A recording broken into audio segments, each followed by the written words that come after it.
ನಿನ್ನೆ ದಿವಸ ಬೆಳಗಾವಿಯಲ್ಲಿ ನಡೆದಂತ ವಿಧಾನಸಭೆ ಮತ್ತು ವಿಧಾನ ಪರಿಷತ್ತಿನ ಅಧಿವೇಶನದಲ್ಲಿ ವಿಶೇಷವಾಗಿ ಉತ್ತರ ಕರ್ನಾಟಕದ ಅಭಿವೃದ್ಧಿ ಬಗ್ಗೆ ಚರ್ಚೆ ನಡೆಯುತ್ತಿರತಕ್ಕಂತ ಸಂದರ್ಭದಲ್ಲಿ ಕಾಂಗ್ರೆಸ್ಸಿನ ಲಕ್ಷ್ಮೀ ಹೆಬ್ಬಾಳ್ಕರ್ ಮತ್ತು ಇತರರು ವಿಧಾನ ಪರಿಷತ್ತಿನಲ್ಲಿ ಬಿಜೆಪಿಯ ಸಿಟಿ ರವಿರವರು ಮಾತಾಡುವಂತ ಸಂದರ್ಭದಲ್ಲಿ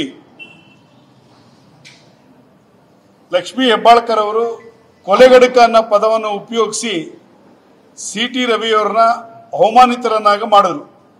ಆ ಸಂದರ್ಭದಲ್ಲಿ ಇಡೀ ರಾಜ್ಯದಲ್ಲಿ ನಿಮ್ಮ ಸರ್ಕಾರ ಫೇಲ್ಯೂರ್ ಆಗಿದೆ, ಅಪರಾಧಿ ಸ್ಥಾನದಲ್ಲಿ ನಿಂತಿದ್ದೀರಾ, ಫ್ರಸ್ಟ್ರೇಟ್ಸ್ ಆಗಿ ನೀವೇನೇನೋ ಮಾತಾಡ್ತಾ ಇದ್ದೀರಾ ಅಂತ ಒಂದು ಪದ ಉಪಯೋಗಿಸಿದ್ದನ್ನ ಅವರು ಅದನ್ನ ತಿರ್ಚಿ ಬೇರೆ ರೀತಿಯಲ್ಲಿ ಸಿಟಿ ರವಿಯವರ ಮೇಲೆ ಹಲ್ಲೆ ಮಾಡಿ ಅವ್ರ ಕಡೆಯ ಗೂಂಡಾಗಳನ್ನ ಕರೆಸಿಸಿ ವಿಧಾನಸೌಧದ ಹಾಲ್ನಲ್ಲಿ ಅವ್ರ ಕಡೆ ಗೂಂಡಾಗಳನ್ನ ಕರೆಸಿಸಿ ಹಲ್ಲೆಯನ್ನ ಮಾಡಿದ್ರು. ಮತ್ತೆ ಇದು ವಿಧಾನ ಪರಿಷತ್ತಿನ ಸಭಾಂಗಣದಲ್ಲಿ ನಡೆದಿರ್ತಕ್ಕಂಥ ಘಟನೆ. ನನಗೆ ಸಿಟಿ ರವಿಯವರು ಯಾವುದೇ ರೀತಿ ಕೆಟ್ಟ ರೀತಿಯಲ್ಲಿ ಮಾತಾಡಿರ್ತಕ್ಕಂಥದ್ದನ್ನು ಕೇಳಿಸ್ಕೊಂಡಿಲ್ಲ. ಅವ್ರು ಮಾತಾಡಿರ್ತಕ್ಕಂಥ ಅವರವರ ಆತ್ಮಾವಲೋಕನಕ್ಕೆ ನಾನು ಬಿಟ್ಟಿದ್ದೀನಿ ಅಂತೇಳಿ ವಿಧಾನ ಪರಿಷತ್ತಿನ ಸಭಾಪತಿಗಳಾಗಿರ್ತಕ್ಕಂಥ ಬಸವರಾಜ ಹೊರಟ್ಟಿಯವರು ಹೇಳಿದ್ರು ಸಹ ಅವರು ಬೇರೆ ಸಂದರ್ಭದಲ್ಲಿ ಹೊರಗಡೆ ಬಂದಂತ ಸಂದರ್ಭದಲ್ಲಿ ಸಿಟಿ ರವಿಯವ್ರನ್ನ ಪೊಲೀಸ್ನವರು ಏಕಾಏಕಿ ಅವ್ರನ್ನ ಅರೆಸ್ಟ್ ಮಾಡಿಕೊಂಡು ಖಾನಾಪುರ ಪೊಲೀಸ್ ಸ್ಟೇಷನ್ಸ್ಗೆ ಕರ್ಕೊಂಡೋಗಿ ಇಟ್ಕೊಂಡು ಅವ್ರ ಮೇಲೆ ಬಹಳ ಗಂಭೀರವಾದ ಪ್ರಕರಣಗಳನ್ನ ಹೂಡಿ ಅವ್ರನ್ನ ನ್ಯಾಯಾಲಯಕ್ಕೆ ಇವತ್ತು ಕರ್ಕೊಂಬರುವಂತ ಪ್ರಯತ್ನವನ್ನ ಮಾಡಿದ್ರು. ಇವತ್ತು ಈಗಾಗಲೇ ಇದರ ವಿರುದ್ಧವಾಗಿ ಭಾರತೀಯ ಜನತಾ ಪಾರ್ಟಿ ರಾಜ್ಯಾದ್ಯಂತ ಹೋರಾಟಕ್ಕೆ ಕೊಟ್ಟು ಕರೆಯನ್ನ ಕೊಟ್ಟು ಇವತ್ತು ಹೋರಾಟವನ್ನು ಆಯಿತು.